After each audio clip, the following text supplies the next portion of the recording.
friends, this is the Jums of the Jums TV. Thank you for stopping by and you're welcome. I'd like to use this opportunity to say thank you to each and every one of you who have subscribed thus far.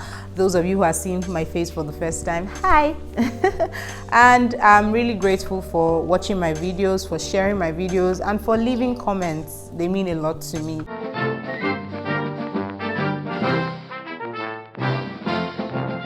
So in today's video, right, we'll be discussing some common misconceptions that people have about Ghanaians.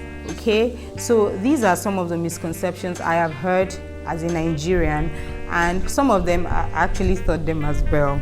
Okay, I'm not going to deny that but I won't tell you which of them I thought of. Okay, but having stayed here for a bit and having interacted with Ghanaians over the years, I've come to realize that some of these things are not actually the way they seem. Okay, they're not as we think it. All right, so here I want you to know that I mean no harm, but it's just good to share it and to clear some of those misconceptions some people already have about Ghanaians or Ghana, and yeah, for us to be well informed about some of these things. Okay, the first misconception that I want to think is very, very common amongst people is that Ghanaians are all dark-skinned. I mean, Africans are dark-skinned, aren't we, right? But the truth is that not all Ghanaians are actually dark-skinned like we make it, like we portray it to be. Some even exaggerate that they are very black. Yeah, we have some people who are actually really, really dark, but that's not to say that everyone is dark-skinned. That is not correct. I've seen people who are almost 2 shades lighter than I am, and they didn't do anything to enhance their color. You know, to think, I've heard people say, oh, don't go and get black in Ghana. The truth is that there's every tendency for me to become darker a little bit, and that's because of the sun. But it's not as if there's some charcoal somewhere that we walk into and then we become black. That's not the case. Yes, but there's every possibility that you might become darker, right, because of the sun. But some people don't get darker, so it's not something general. Okay, the second one is that Ghanaians are proud. Ghanaians are proud to be Ghanaians. Ghanaians are proud citizens of Ghana. They are proud of their country. They are proud of their heritage. They are proud of their culture. But I wouldn't want to think that Ghanaians as individuals are proud people.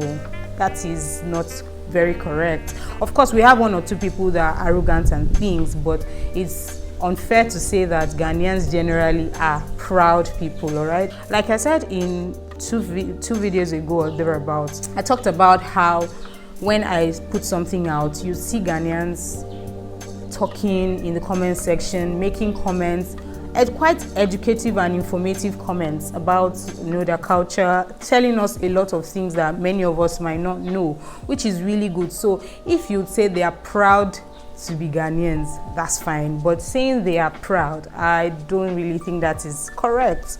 Of course, I can't say the whole of Ghana isn't proud. There are a few people here and there that will be proud as individuals, but not as a nation. Okay, this one I'm about to talk about, I've heard it over and over and over again. I can't, in fact, especially when I was younger, I used to hear it a lot. Okay, I just gave out my secret. Okay, well, this is one of them. Another thing is that I hear that Ghanaian women are very curvy, or Ghanaian women are physically endowed. That in its entirety is not very correct. But quite a number of Ghanaian women are curvy. They have very good physical attributes and things. However I want to describe it, they do actually. But then I was told, right? I was told about 2 Ghanaians now, like born and bred Ghanaians, have told me that they actually mold some of these women as children. Some tribes in Ghana here, I'm not going to call names. So I'm told that these tribes, okay, they mold their female children from infancy up until I think when they are teenagers or so. Let me know in the comment section. I'm really interested in this. I want to know how true it is, or if it applies to your own culture. Let me know in the comment section. Let me know if it's true, and if they did it for you, if your parents did it for you or to you, let me know in the comment section. Okay, so I'm told that that's why quite a number of women appear curvy.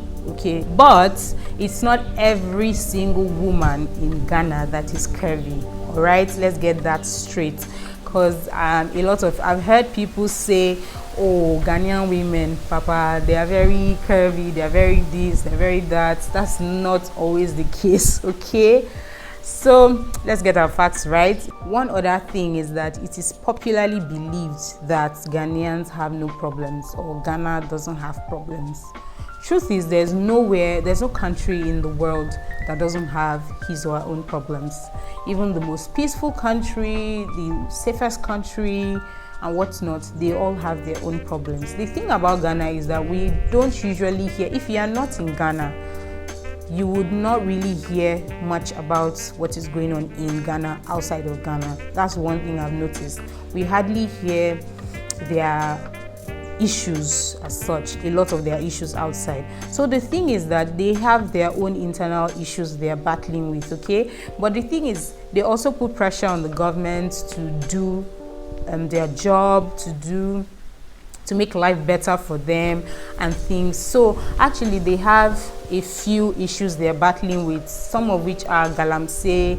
They have the issue of light and water. It's not very frequent these days and things. But other than that, the thing about it also is that when they have issues, there are always measures in place to want to look at these issues to make things better. So it's not like they're going to leave it for a long time to make it destroy things and all of that. But here, every country has their own problems, okay? So don't always think that, oh, you come here, the life is 100%. You know, when I mean 100%, I mean, oh, there's no issue at all. You know, some even think as if you come here and get money on the floor, or things are just so easy. Yes, they are relatively fair to people, but it's not entirely easy. You have to work for some of the things you need, okay? So I don't think, even in Freetown, nothing is free, to be honest.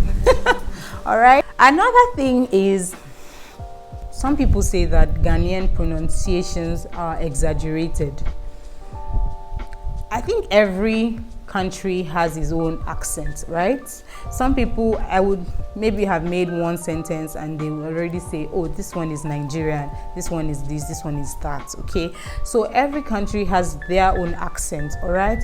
So that applies to Ghana. Ghana is no exception. Ghana has her own accent. However, some of the words they pronounce, some of the ways they say things are correct, okay?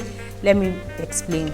If you know about phonetic transcription, if you transcribe some of the words that they pronounce, you see that it is correct according to the British standard, okay?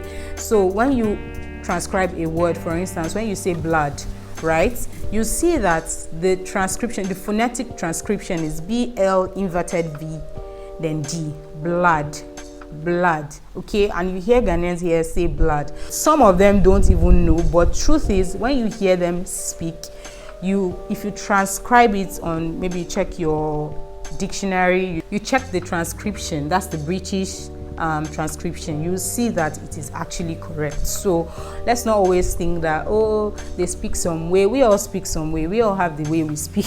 Okay, we all have our own accent. How would one know where you're from if you don't have an accent? How would you be identified? You see, sometimes no matter how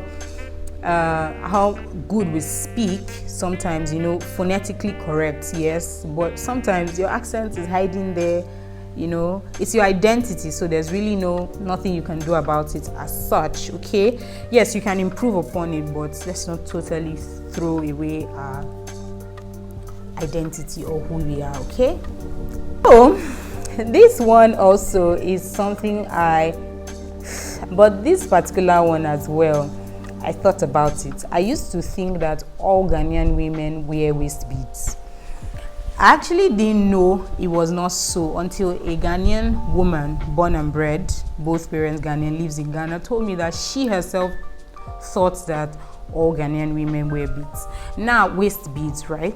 So it's something that I think quite a number of cultures here, they do, right? But I know that it's not a general practice, okay? It's not the entirety of Ghanaian women that wear waist beads. I've seen little children, very little, maybe of age 1, 2, with waist beads on their waist and things, but that is their culture. I think some also use it for fashion, so it's not a general thing. We shouldn't generalize it that every woman in Ghana wears waist beads. But if you know some more about this waist bead thing and the culture and what it's about, and you know, everything that it entails, let me know in the comment section, my able scholars. You guys are phenomenal. Now, these ones are not misconceptions. Well, I won't generalize it as well, but these are some of the things that, two things that I particularly like about Ghanaians. I've always thought, in fact, whilst I was still in Nigeria, as far as I can remember, and I've always thought this particular one, that Ghanaians are very intelligent. I don't know, but Ghanaian classmates, Ghanaian teachers, they are always so good. I don't know if it is everyone, but I don't think it's everyone, but they are really smart. I've had people of the older generations, like 2 generations before me, say that maybe when they were in school, they had 1 or 2 Ghanaian teachers, and they are always smart. I mean, they are very book smart. It's not everyone though, but I think that is a very nice impression about them. I've always thought that Ghanaians are very smart. It hasn't necessarily changed. No, it hasn't. I still think that they are smart, actually. It hasn't changed. Just that, you know, now you are amongst a lot of them, so you may not really notice, but it's when maybe you're in your own country and maybe 1 or 2 of them are there with you, then you can actually pick it out that, oh, this person is particularly smart and things. So yeah, another one is, I really like the hair texture of Ghanaian women. I've had the privilege to help a Ghanaian lady make her hair, right? And I really love the texture. I even told her, but she didn't seem to understand what I was saying. But then I conferred with another Nigerian lady, and she said yes, she actually does like their hair texture. It doesn't appear hard, but it's so curly, so beautiful, you know, usually long. I've seen a couple of people with long and full hair, especially those of them Team Natural. They have very full and beautiful hair. Of course, it's not general, but this is something I also would like to say that I like about Ghanaians. So yes, with this, we've come to the end of this video. I hope you've been able to learn a few things and you've corrected some of the notions you had about Ghanaians and Ghana. And yes, you are better informed now. Hopefully, I'm sure you are. So thank you so much. I would like for you to subscribe if you haven't. Like, comment, and share this video. It really helps my channel grow. Thank you so much. I really do appreciate this. And yes, I'll see you in my next video. Bye bye.